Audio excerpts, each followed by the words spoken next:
Presidente da Autoridade de Controle Antidopagem nega a perseguição a Gabigol. Que história é essa, PQD? Vem comigo que no caminho eu explico. Saudação rubro-negra para a maior e melhor torcida do mundo, a torcida do Mengão. Eu venho chegando nessa tarde de sexta-feira, como sempre, recheado de informações. Mas antes de mais nada, meus queridos, minhas queridas, na humildade, eu peço para vocês que começaram a nos assistir, que deixem o like de vocês. Não são inscritos? Se inscrevam. Não nos seguem? Passe a nos seguir. Acione o sino para todos os vídeos e continuem compartilhando os nossos conteúdos. Vocês têm nos ajudado a crescer bastante. O canal Paraquedista Rubro-Negro. Então vamos para as notícias, porque notícia é o que interessa e o resto não tem pressa.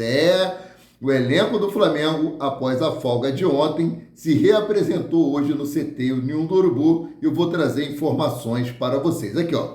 Desfalque de Cebolinha e presença de Arrascaeta. Flamengo finaliza primeiro treino desta sexta-feira com foco contra o Botafogo.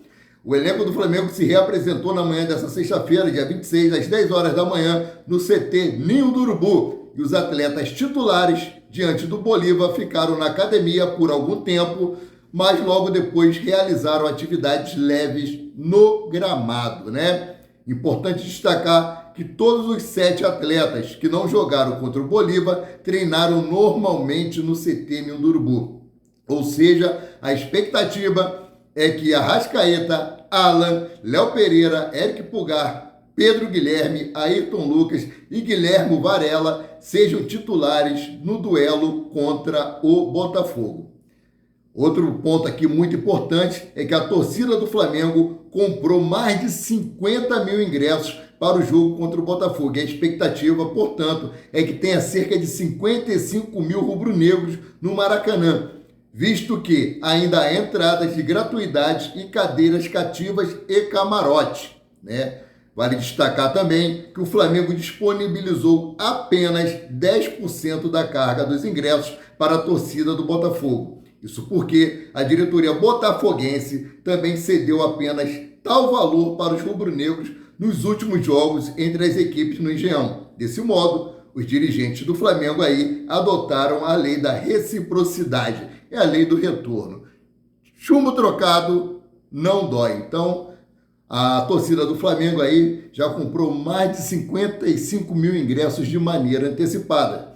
E o Tite aí, que poupou os jogadores do Campeonato Brasileiro contra o Palmeiras, poupou esses mesmos jogadores contra o Bolívar e agora deve utilizá-los no jogo contra o Botafogo no Maracanã às 11 horas da manhã. Se ele não pretender poupar esses jogadores, porque o jogo é muito cedo e os titulares não podem acordar cedo, né? É complicado para eles. O salário que eles ganham, eles não podem acordar cedo. Eles têm que curtir a praia com a sua família, têm que curtir o shopping com a sua família. Aí a pessoa, mas vocês ficam criando crise. Cara, não é criar crise.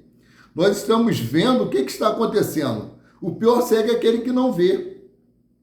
Pô, vamos dizer, Jorge Jesus, ele poupava jogadores, mas poupar dessa maneira desacerbada é complicado, né? Então, seguindo aqui, vou falar sobre Gabigol, né? O presidente da Autoridade de Controle de Dopagem negou a perseguição a Gabigol e disse o seguinte, que ele espera que Gabigol volte a jogar. Aqui, ó. Na última quinta-feira, no caso ontem, Gabigol completou um mês de suspenso do futebol. Segundo a presidente da Autoridade Brasileira de Controle de Dopagem, ABCD, Adriana Tobaza, não há perseguição ao camisa 10 do Flamengo. Não é o que parece, né? Mas tudo bem. Antes de mais nada, vale lembrar que foi a ABCD que fez a denúncia que resultou na suspensão de Gabigol. Contudo, em entrevista ao portal Mundo Rubro-Negro, a presidente do órgão deixou claro a torcida para que o jogador volte a atuar, caso seja a vontade da Corte Arbitral do Esporte, o CAS. Para o que disse a Adriana aqui. Não tenho qualquer interesse na punição de Gabriel. Muito pelo contrário, a gente apresenta os dados para o tribunal. Quem faz o julgamento é o tribunal, baseado nas provas. E o que aconteceu foi que os julgadores, em maioria, decidiram pela suspensão. E ele está recorrendo. Ele ainda tem chance de reverter. E se for o entendimento do CAS, espero que ele supere este momento e que volte logo a jogar. disse a Adriana antes de continuar. E ela prosseguiu aqui. Esse é o ponto-chave para mim.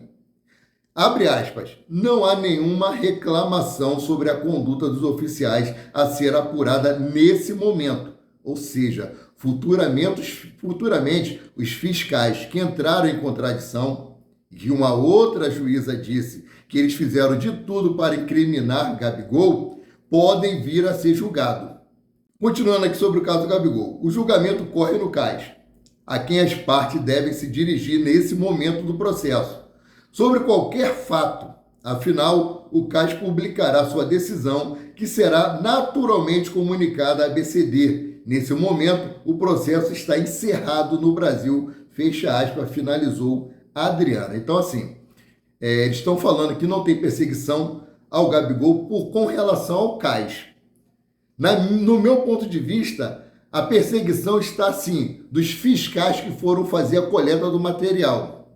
Tanto que, ora, um fala que fez o processo, o outro diz que não. Um diz que o Gabigol chegou no horário, junto com os outros torcedores, com os outros jogadores, às 9 horas da manhã.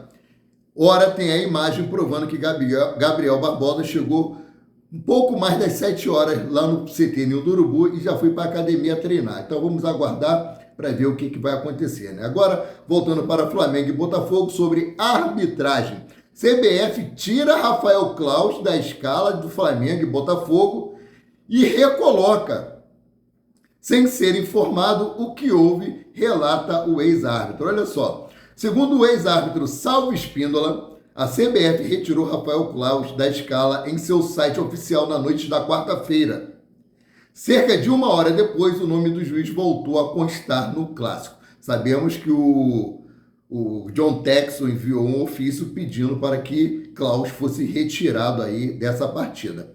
De acordo com Salvo Espíndola, a assessoria de imprensa da CBF não soube informar o que aconteceu. Rafael Claus foi convidado a depor na CPI porque o Senado viu com estranheza ele ter sido escalado em dupla com Daiane Muniz Rodrigues do Santos, VAR, em 11 rodadas das 38 do Campeonato Brasileiro de 2023, enquanto outras duplas somaram no máximo 3 jogos. É muito estranho mesmo, né? 38 rodadas. Os outros árbitros foram escalados em dupla 3 vezes. E Rafael Claus e a Daiane foram escalados 11 vezes. Então, fica essa dúvida no ar, o porquê disso, né? Então, agora vamos falar aqui sobre mercado da bola.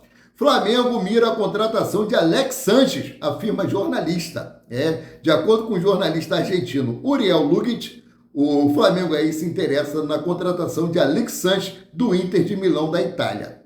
O Inter de Milão decidiu não renovar o contrato com Alex Sanches, que tem vínculo até junho deste ano. Ou seja, o jogador estará livre para assinar com qualquer clube que seja interessado a partir de julho, após o final da temporada europeia.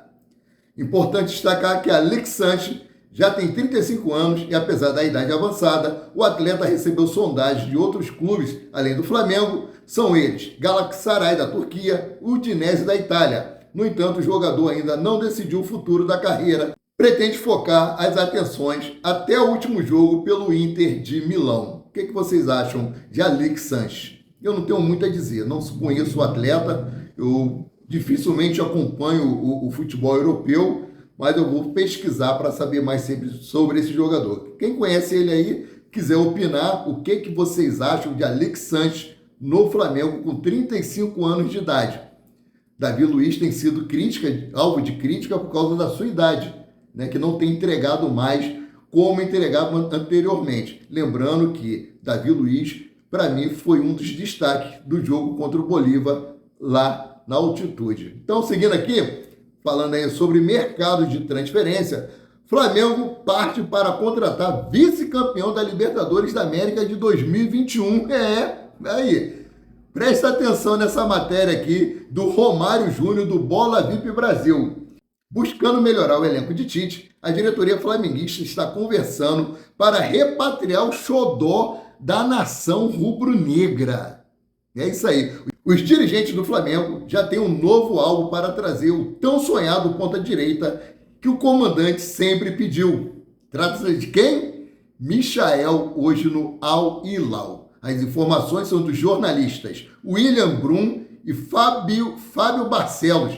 De acordo com sua apuração, há conversas do Marcos Braz com o empresário do jogador para repatriar o motorzinho. Vocês acham que é uma boa o Flamengo trazer de volta Michael, trazer de volta o motorzinho, o robozinho, o motorzinho? Eu gosto muito de Michael. Ele joga tanto pela ponta esquerda como para a ponta direita aqui, ó.